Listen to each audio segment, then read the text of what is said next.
Aye.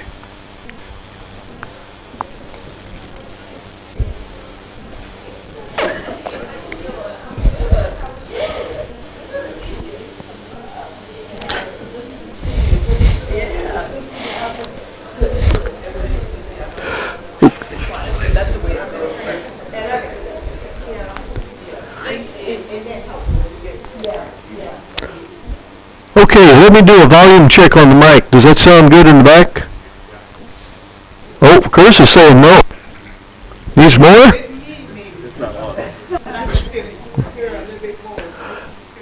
Oh, the green light's on. It's right there. Ernest, I'm giving him the up signal. Let's see if he...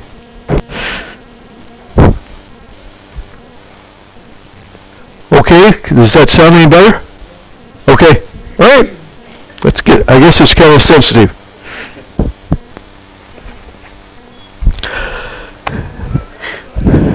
If you are sitting there saying, "I have no idea where we're at," my sympathies are with you.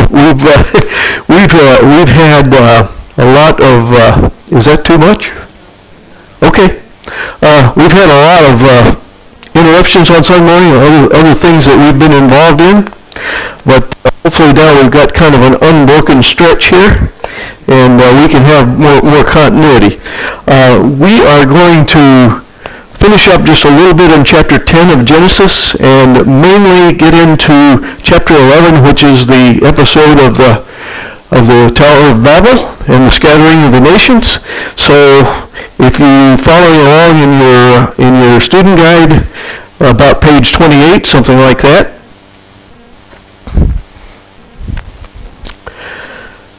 Just to review what we covered 2 weeks ago when we were in here, we had finished up the flood and all of its aftermath and the life of Noah and that kind of thing. We talked about the flood as being kind of an uncreation, in the sense that during the creation it started out with this very unorganized, chaotic heaven and earth that had to be formed. The water had to be divided from the land, and life had to be brought into it, and that kind of thing. And so the flood was kind of an uncreation, where that boundary between water and land got destroyed. The whole earth was covered with water. Life was snuffed out as we know it, except for the beings who were on the ark. But then after the flood was over, they came out and it was like a second creation. That is, they were told to be fruitful and multiply, to fill up the earth, and that kind of thing. So it was kind of, in a certain sense, starting over again. Then after Noah came out of the ark, God established a covenant with him. And we talked about what covenants were. We said that was a solemn agreement that was usually commemorated by a meal or a monument or something else, so that people would remember the commitments that they had made. We said that there were 3 kinds of covenants. That there was a suzerainty type covenant. That's a foreign word of some kind. I don't know what it is. But it's a covenant that is established between a stronger and a weaker party. So that, for example, at the end of World War II, I offered that as an example. There was the Axis powers surrendered unconditionally to the Allies, and it was up to the Allies to dictate the terms. The defeated parties had no say, no input into it. It was strictly the stronger party dictating to the weaker party. Then we said there's a covenant that can be established between 2 equal standing partners. We offered that as an example as the marriage vows, where a bride and a groom stand before the public, and each of them makes certain commitments to each other. And so they make these commitments, and both have responsibilities into the covenant. Then we said there was the third kind, which was a royal grant covenant. This is also a covenant between a stronger party and a weaker party, but in this covenant, the stronger party just grants something unconditionally to the weaker party. The stronger party just comes forward and says, this is what I'm going to do for you. And there are no conditions or strings attached to it in any way. And we said the Noah covenant was an example of one of these kinds of covenants, where God didn't ask anything of Noah. He just said, here's what I'm going to do for you and for the rest of humanity, that I will never destroy the earth again by flood. So those are the kinds of covenants. Then I left you at the end of the class with what I call the Methuselah Math Challenge. Did anybody dig into that and try to come up with it? You forgot? Okay. I missed it, but look. All right, here we go. Here's the challenge. Using the genealogies of Genesis 5 and 7 show that Methuselah died the same year as the flood. Now let me show you how this works. We know that Methuselah was 187 years old when Lamech was born. You get that from chapter 5, verse 25.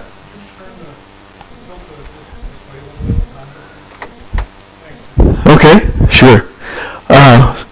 So he was 187 years old when his son Lamech was born. And it also tells us that Lamech was 182 years old when Noah was born. So if you add the 182 and 187, you get that Methuselah was 369 years old when Noah was born. When you go ahead to chapter 5, verse 27, you find that Noah was 600 years old when the flood began. So you add that up, Methuselah was 969 years old when the flood began, and chapter 5, verse 27 tells us that's how long he lived. Okay. Yeah. So, speculate a little bit on what that means. Could just be coincidence.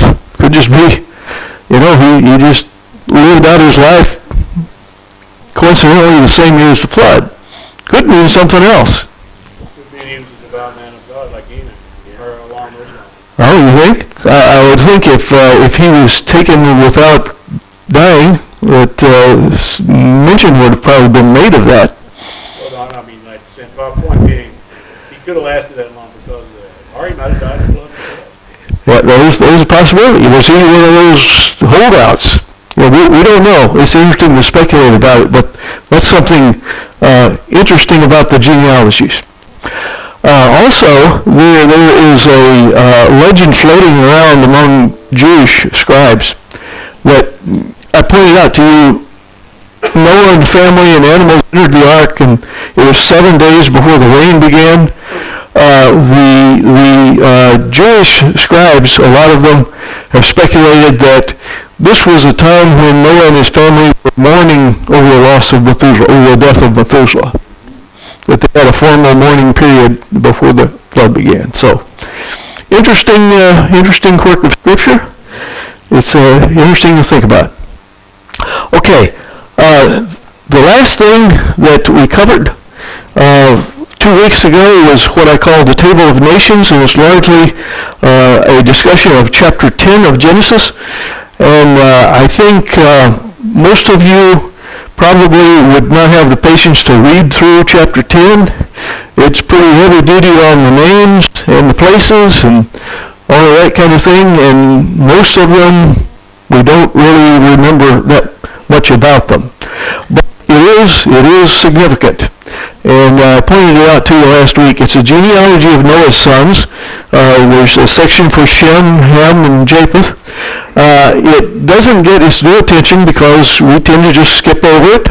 And a lot of those people didn't do anything really significant that we remember them for. But for historians, it is a treasure because it places various nations in their geographical locations. And archaeologists and historians have used Genesis chapter 10 in their excavations of that part of the world, and they found it to be amazingly reliable. I rather suspect there are unbelievers who are historians and archaeologists have still relied on Genesis chapter 10 to guide them around their part of the world. No other culture in the ancient world, not the Babylonians, not the Egyptians, or anyone else, has anything comparable to this record, this genealogy. And secular historians have just marveled at how accurate it is.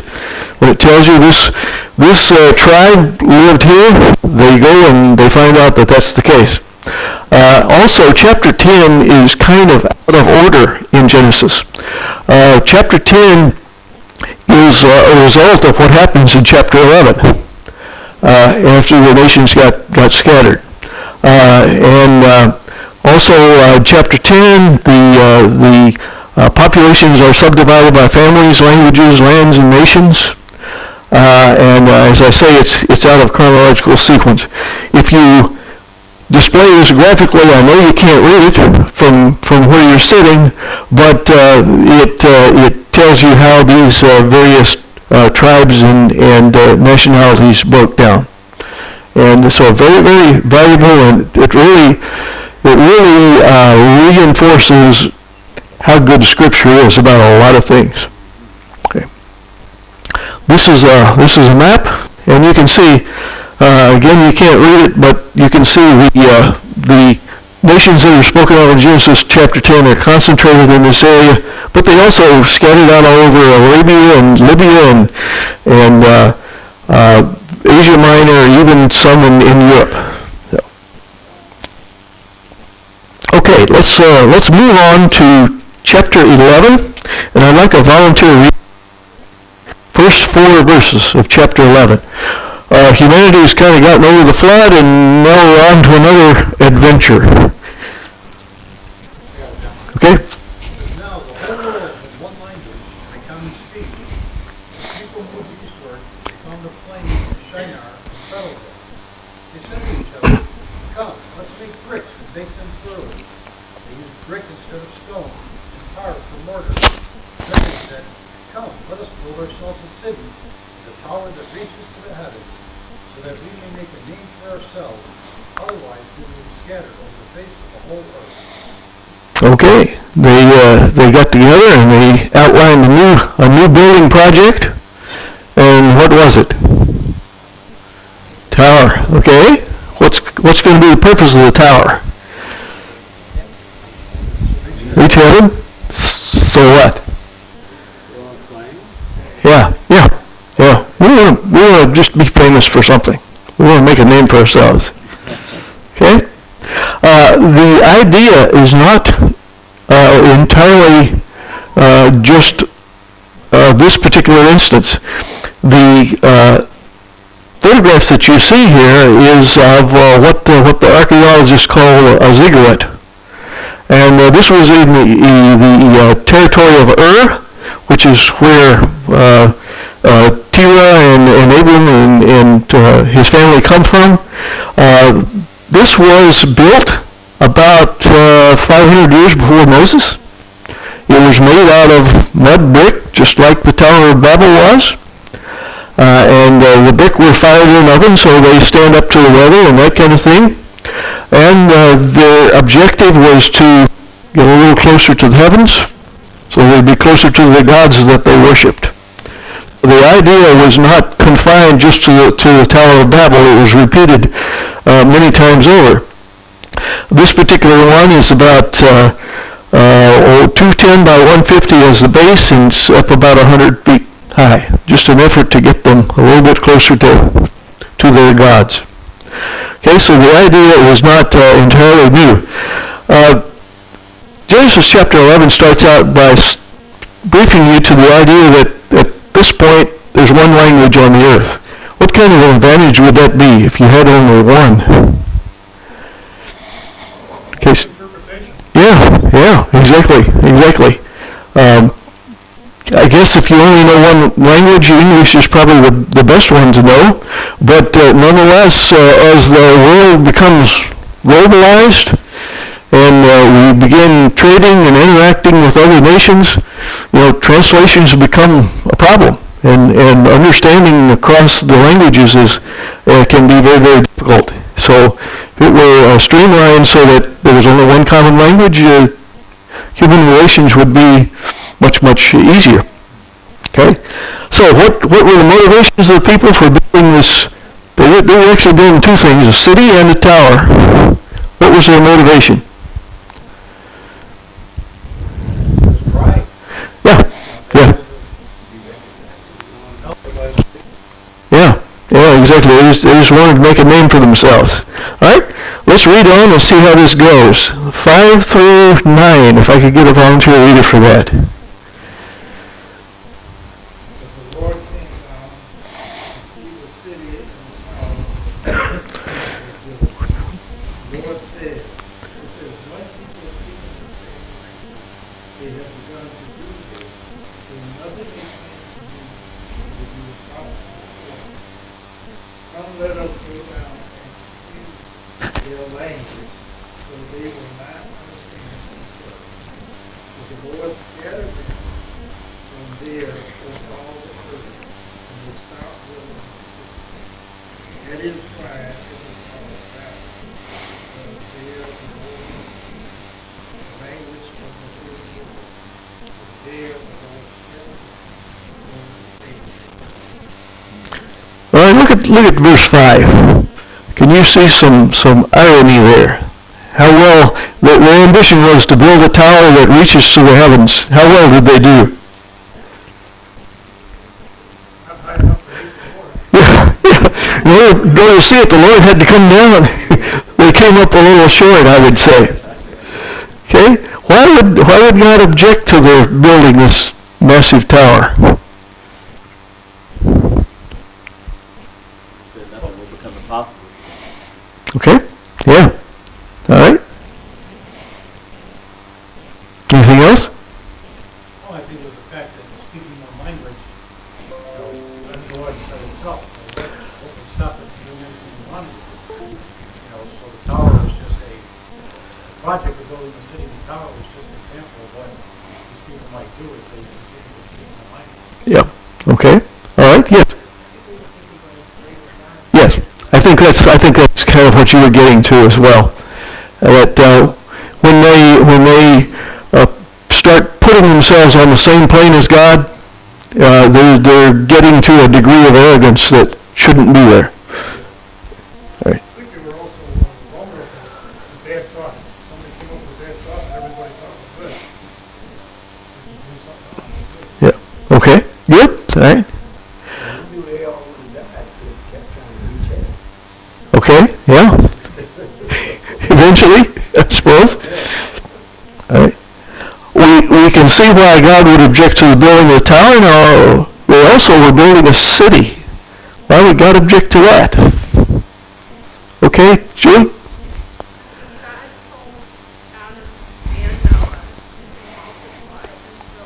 Fill the earth.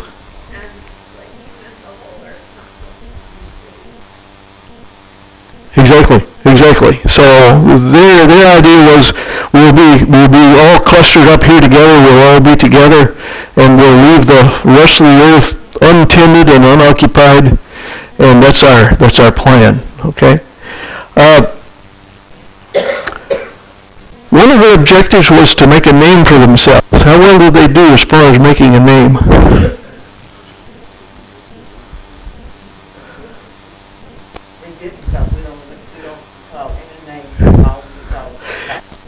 I put a little advisory in here. Before you answer too quickly, Dolores? Yeah.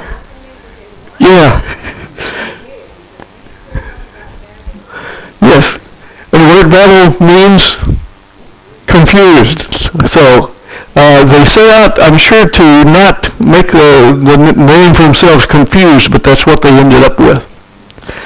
Okay? Another reason they had to stop it, the community had to stop it, is that proper coordination said there's a way that appears to be right, but in the end it leads to death.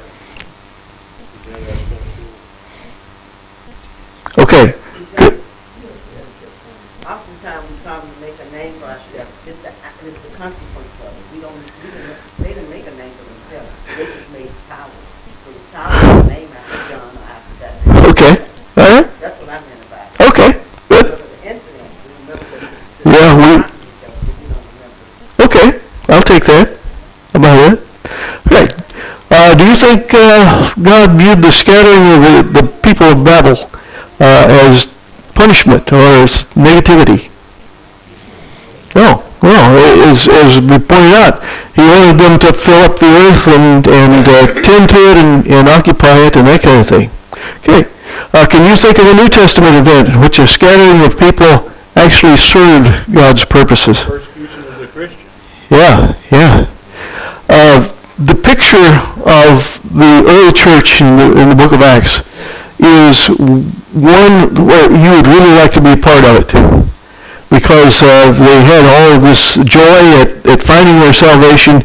They're all together in one place in Jerusalem, and all the needs were being cared for by each other. It was working exactly like the gospel should work. But God needed to get them all out of Jerusalem, and this persecution came along and served that purpose. And Acts chapter 1 says when they got scattered, Acts chapter 8 rather, says when they got scattered, they took the gospel message with them, and that's how it spread to the rest of the world. So the scattering event is not always a bad thing.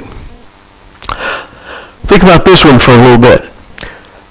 From the creation until chapter 12, we've seen three major events take place. The fall in the garden of Adam and Eve, the flood, and the Tower of Babel. How are these events similar? I think you can see some similarities among them all. Well, they're all because of sin. Yeah. All right? Okay, all right. Yes? Get involved. Yeah, okay, good. And I would say there's some consequences that came about. After here's my notes on this. Started with human rebellion against God. God notices it. He evaluates it and reacts to it. He calls the rebels to account and puts consequences upon them. Discipline. Yeah. So those three events have a lot in common. And that's usually the way it goes with sin. All right. That's about all I wanted to say about the Tower of Babel and the scattering. The rest of chapter 11 is yet another genealogy. The genealogy in chapter 11 differs from the one in chapter 10 somewhat. The one in chapter 10 is the generations of Shem and Ham and Japheth. So you say, well, didn't we already do that? Why are we doing it again in chapter 11? But in reality, that earlier genealogy was kind of horizontal. By that it means it would concern the generations immediately following the sons of Noah. But the one in chapter 11 is very, very vertical, I would say. It concerns itself with the elect line of Shem going down through Abraham, and it really anticipates what's going to take place in chapter 12 and following. So, after the flood, it becomes apparent that humans are not going to be able to obey God no matter the consequences. So he says, let's devise a new way of interacting with humankind. And he chooses to do so through a selected human family. Okay? So let's start reading in chapter 12. Real quick on that last 11, note that the time, the length of life shortened considerably. After the flood, yes. And I've heard someone theorize that basically there's references that water's above the sky. Yeah. That there was some kind of a sphere of some kind of that would keep out harmful rays or something. Once the flood hit and that was dilapidated, then the lifespan shortened. Theoretically, obviously. Yeah. Well, something changed. That's for sure. All right. The next block that we're going to look at is going to start in the latter part of chapter 11. It's going to go through all of chapter 14, the call of Abram. And he's obviously one of the central important figures in the book of Genesis. Here's what's coming up in this block. God issues a series of promises to Abram based on him leaving his own country and going to a place that God would show him. Abram promptly obeys, taking his wife Sarai, his family, his nephew Lot, and all their possessions. He soon finds himself forced into Egypt by famine, and in order to protect himself, he lies to the Egyptians about the relationship he had with Sarai. Later, Lot and Abram's herds grow too large for the land, and the two agree to a separation. So Lot gets captured and carried off in a battle between two kings, and Abraham rescues him. I think the genealogy at the end of chapter 11 is significant to the Abram story. It starts with Terah as the central figure, having three sons, Abram, Nahor, and Haran. Also, it's significant. You have to go ahead to chapter 20 to understand that Sarai is part of this genealogy as well. But in chapter 11, only the male parts of the family are mentioned. Also significant, Haran has a son called Lot, who will figure prominently in the Abram story. Can you find anything in that Terah genealogy at the end of chapter 11 that would tell us why Abram might take a special interest in his nephew, Lot?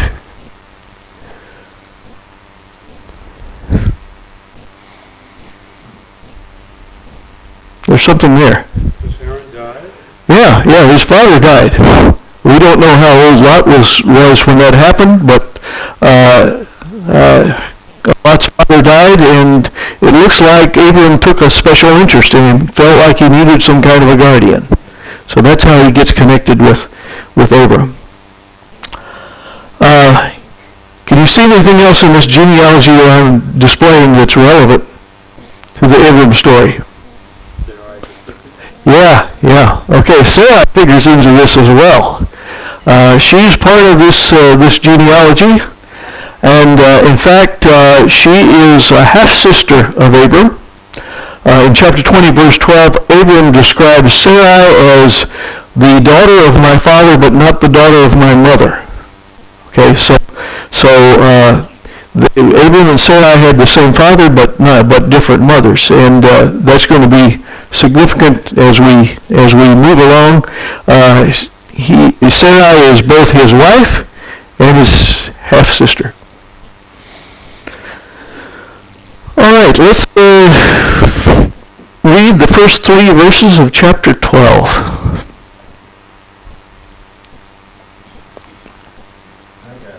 Okay. Now the Lord has said unto Abram, get thee out of thy country, and from thy kindred, and from thy father's house, unto a land that I will show thee. And I will make of thee a great nation, and I will bless thee, and make thy name great, and thou shalt be a blessing. And I will bless them that bless thee, and curse him that curses thee. And in thee shall all families of the earth be blessed. Okay, thanks. At this point, there's nothing really too tremendous to Abram. Like in the Noah story, he's portrayed as a righteous man even before he's told to build the ark. But in chapter 11, Abram's just another name. There's nothing about him that's outstandingly good or outstandingly bad. And then as we get into chapter 12, out of the blue seemingly, God chooses Abram and says, I'm going to start working through you, and I'm going to bless you and make your name great. So, why do you think God chose Abram out of all those other names in the genealogy? He had to have been a man of character and of devotion to the Father, etc. If he'd been morally bankrupt, God would not have picked him. Yeah, I think that's right. I think we presume that he was probably a very godly person. All right, Shaz? I think a lot of times when we look at people of the Bible, we assume, as my brother said, that they were upright men. But a lot of times, God is looking down the line of what the man is going to be. And I think with us, he does the same. It's not where he is now, but where he's going. Mhm. And we find through Abram's story, he did a lot of stuff that is questionable to Yeah. our view. But the most important part was that he was obedient in the times that he went down the line. And so when God is looking at all of us, I believe he's looking at our obedience on the latter part rather than the initial person that we are. Because if you look at some of our stories, who we were is not who we are, but Yeah. look to what he wanted us to be. Yeah, okay, good, that's excellent, thanks. Okay, Mark? Also the fact that they had no children. So, I mean, God told them he was going to make great people. This all came from God. It wasn't anything from Abraham and Sarah because they had no kids on their own. They didn't have kids when they were really old. So it was really God's way of saying, this is my doing, not yours. Yeah, okay, Dolores?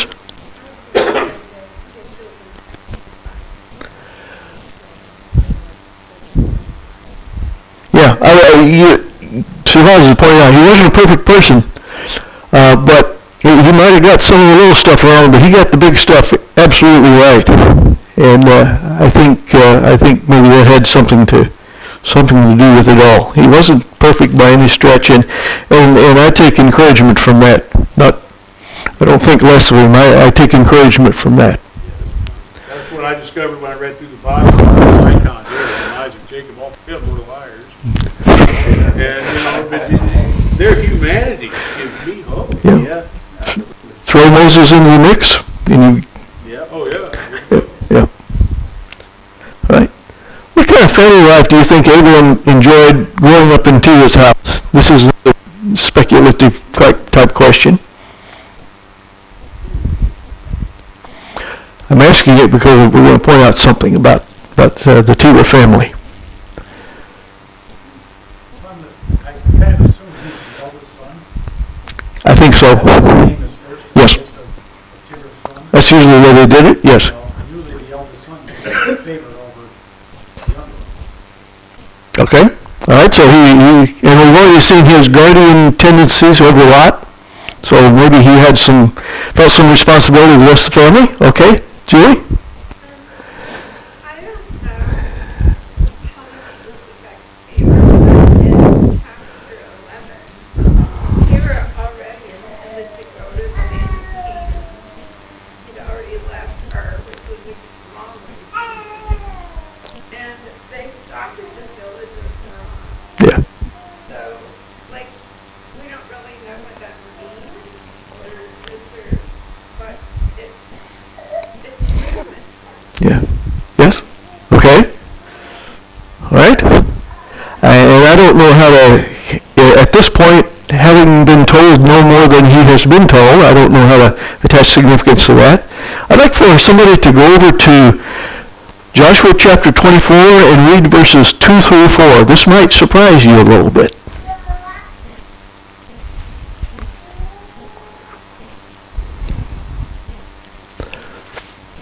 Joshua said to all the people, "This is what the Lord, the God of Israel, said. Long ago your ancestors, including Terah, the father of Abraham and Nahor, lived beyond the Euphrates River and worshipped other gods. But I took your father Abraham from the land beyond the Euphrates and led him through Canaan and gave him many descendants. Isaac, to Isaac I gave Jacob and Esau. I assigned the hill country of Seir to Esau. Jacob and his family went down to Egypt." Okay? Now, what does it say about Terah? He worshipped other gods. He worshipped other gods. Now, does somebody have a King James? Yeah. What does it say in the King James? 2 through 4. Yes.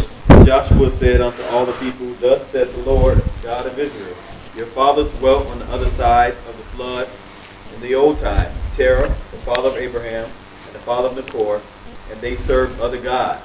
And I took your father Abraham from the other side of the flood, and led him throughout all the land of Canaan, and multiplied his seed, and gave him Isaac. And I gave Isaac Jacob and Esau, and I gave Esau Mount Seir to possess it. But Jacob and his children went down into Egypt. Okay. It is not clear in the King James whether it was just Terah that worshipped the other gods, or even in his early life, Abram did.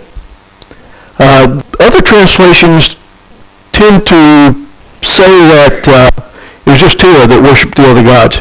But it might be possible in his early life that Abram did as well. Okay? So he didn't start out as this naturally faithful man to Yahweh. We don't know when he first came to believe.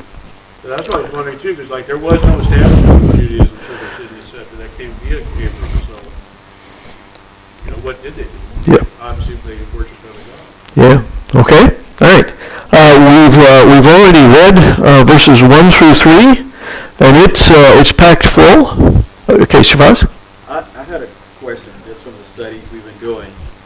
We know from Noah that Canaan was cursed, but a lot of times you see they're going to the land of Canaan. Is there any significance between? Yeah, Canaan was an individual, and I'm not sure how the land came to be named after him, but I don't know that it transferred to the cursing of the land of Canaan. The land of Canaan was described to the Israelites as flowing with milk and honey, and everything about it was good. So I don't know that the name, the man being cursed, translated to the land being cursed. I don't think so. All right, in the first 3 verses of chapter 12, it's packed full of promises. There are 7 different promises that I can find in there. But let's first of all contemplate this question: what disincentives did Abraham have to take this journey? He says, "Get up, go to the land I'll show you." Not particularly easy. Leaving your family, your people, and the country that you know. Yeah, exactly.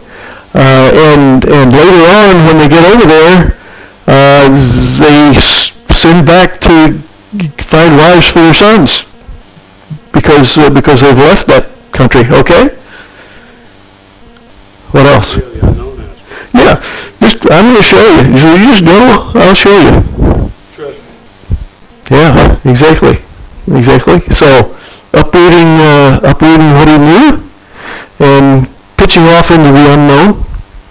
That's always full of questions. Okay. He told him to leave your father's house. I'm going to make you a great nation. That's the first promise. I'm going to bless you. I'll make your name great. You will be a blessing. And I will bless those who bless you. I will curse those who curse you. And through you, all the families of the earth will be blessed. There's a couple of them I think we kind of sleep on. The one that says, I will bless those who bless you. We're going to see as we go through Genesis that as people come in contact with these patriarchs, Abraham, Isaac, Jacob, and Joseph, if they deal fairly with these men, they come along for the ride. These men prosper, and everybody around them prospers as well. They don't prosper at the expense of other people, but they grow prosperous together. So let's not sleep on that one as we study Genesis. And then the last one, through you, all the families of the earth will be blessed. What does that mean? Yeah, okay. I think the Christian's knee-jerk response is yes, Jesus. That's what it means. And that's certainly a part of it. I won't argue that. But at the same time, I think just the families that went through, came out of these generations, offered a real blessing to families as well. So One thing too with Abraham though, John, is he was the father of all 3 faiths. Christianity, Yes. Judaism, and Islam. yes, all 3 of those major world religions claim kinship to Abram. Yes. In fact, Mecca, the holiest site in all of Islam, is supposedly a site whereupon Abraham offered sacrifices to God. Yeah. Yes. Okay. In fact, they own a lot of the sites that Jews would consider quite sacred. Yeah, and I don't know when they'll ever stop fighting over that, over possession of that. Okay, this is a map, and I'll show you what kind of a journey he had to take. Terah and people were originally from Ur, as Julie has pointed out, and they migrated up here to the top of the red line to a place called Haran, and that's where Abram was when God called him. But in order to get to Canaan, he had to follow this line approximately fairly close to the Mediterranean Sea, but it was a distance of about 400 miles, something like that. And it was through some fairly rugged territory. So this wasn't just a pleasure ride. You know, consider they had to move their household, they had to move all their herds and flocks and that kind of thing. This was not a light assignment. It was something very difficult that he was asked to do. Okay, we've tried to describe this, but what do you think was the most difficult part of the call? Yeah. What's the hardest part of this? I would say, what you said earlier, that he might have been worshiping other gods, and now he's listening to this new one that he never met before. I think that could be significant. Yes. Okay. All right. That could very well be. Does he trust who's telling him to do this real, very difficult thing? All right. Anybody else want to weigh in? All right. At the beginning, it didn't tell, it just simply said, the Lord said to Abram, leave your country. It doesn't show how that, it doesn't elaborate as to how that interaction took place. Did the Lord appear like he did later when the covenant was established? There's no, they don't fill in any blanks on that one. Yeah. Was it just an audible? Was it a thought? Was it an actual physical presence? It doesn't tell us. Yep. Yeah, you're right. There's a lot of stuff unsaid, missing there. Okay, Mark? Actually, John, if you do the math, your genealogy math again, Shem is still alive. Okay. Abraham was born. All right. So you've got somebody that went through the flood, and can relate what's going on. Okay. It's possible. I don't know where he was, but he lived 400 years. After the birth of his first son, he tracked out all the kids were people that were born. It's possible they had somebody who was there when the flood happened. They say, here's what God did for us. So when Abraham Okay. talked to him, it might be, hey, I need to look for this. That's an interesting thought. It's some more genealogy math going on there. Okay. I see as I look at the first 3 verses of chapter 12, there's one thing missing here. Can you see something, Kara? There's okay. That's not known at this point. Not in the first 3 verses. Yeah.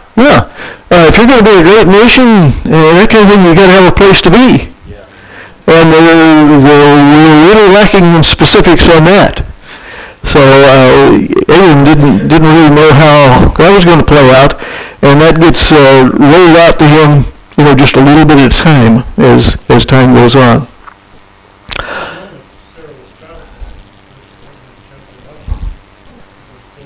Oh, okay. Oh, I skipped over that. I'm sorry. Carol was right. Okay. Now, one of the promises was that his name would be great. Compare the great name that was promised to Abram to the great name that the Babylonites were going after. What's the lesson? Go to God first. Yeah. If you're going to be great, let God make you great. Give him the glory. Yeah. I think that was the flaw of the Babylonites. All right, I know the first bell has rung, and the second one is probably going to happen any second now, so why don't we stop there, and we'll pick up with chapter 12, verse 4, next Sunday. Thank you for your attention. Also, Ernest tells me that perhaps by next Sunday we can have both of these video monitors attached to my computer, and visibility will be a little easier. All right. Thank you.